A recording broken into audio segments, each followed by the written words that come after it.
Hi అండి, ఈరోజు పచ్చిమిర్చి కారం చేసేద్దాం రండి. దానికి కావాల్సిన పదార్థాలు చూడండి.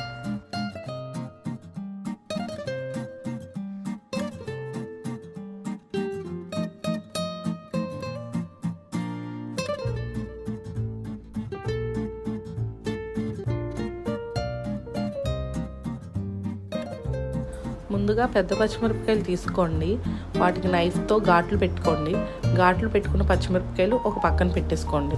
ఈలోపు స్టవ్ ఆన్ చేసుకుని స్టవ్ మీద ప్యాన్ పెట్టుకుని హీట్ అయిన తర్వాత అందులో కొంచెం ఆయిల్ వేసుకుని ఆయిల్ కూడా హీట్ అయిన తర్వాత చీల్చుకున్న పచ్చిమిర్చి అన్నీ తీసుకుని ఆ ప్యాన్లో వేసేసేయండి. వేసి ఒక 2 minutes తర్వాత అటు ఇటు వీడియోలో చూపిస్తున్న విధంగా కలిపి మూత పెట్టేసి ఒక 10 minutes సిమ్లో పెట్టేసేయండి. ఇలా ఫ్రై అవుతాయి. ఈ ఫ్రై అయిన వాటిని చల్లార్చుకుని పక్కన పెట్టుకోండి.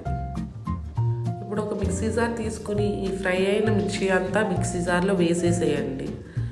సీడ్లెస్ చింతపండు అని చెప్పాను కదండి, అది తీసుకుని హాట్ వాటర్లో వేసి నానబెట్టుకుని ఉంచుకోవాలండి.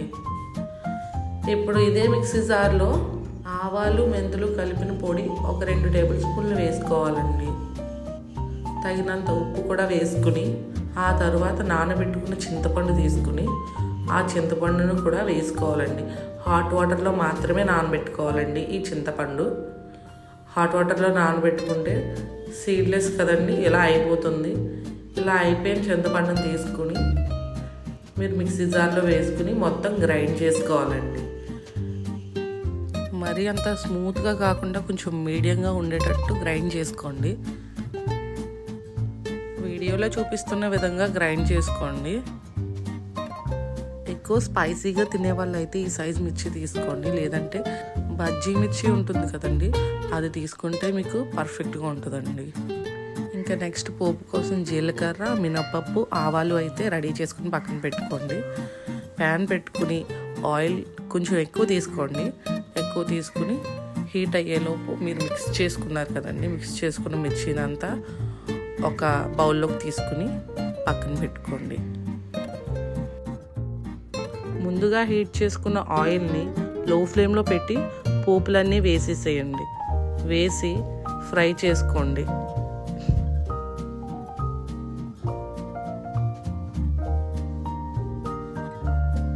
పోపులు కొంచెం ఫ్రై అయిన తర్వాత అందులోనే ఒక 1/2 tablespoon ఇంగువని యాడ్ చేసుకోండి.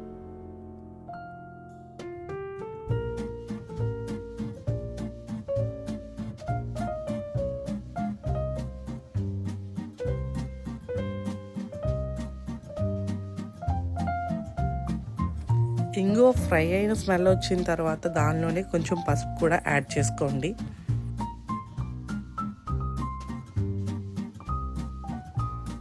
పసుపు వేసుకున్న తర్వాత ముందుగా రెడీ చేసుకున్న పచ్చిమిర్చి కారంలో ఈ పోపు అంతా వేసి బాగా కలపండి.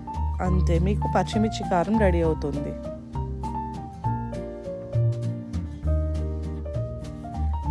ఈ పచ్చిమిర్చి కారం వేడి వేడి అన్నంలో కలుపుకుని తింటే చాలా బాగుంటుంది. మీరు కూడా తప్పకుండా ట్రై చేయండి. నా ఛానల్ అయితే సబ్స్క్రైబ్ చేయండి. Thanks for watching.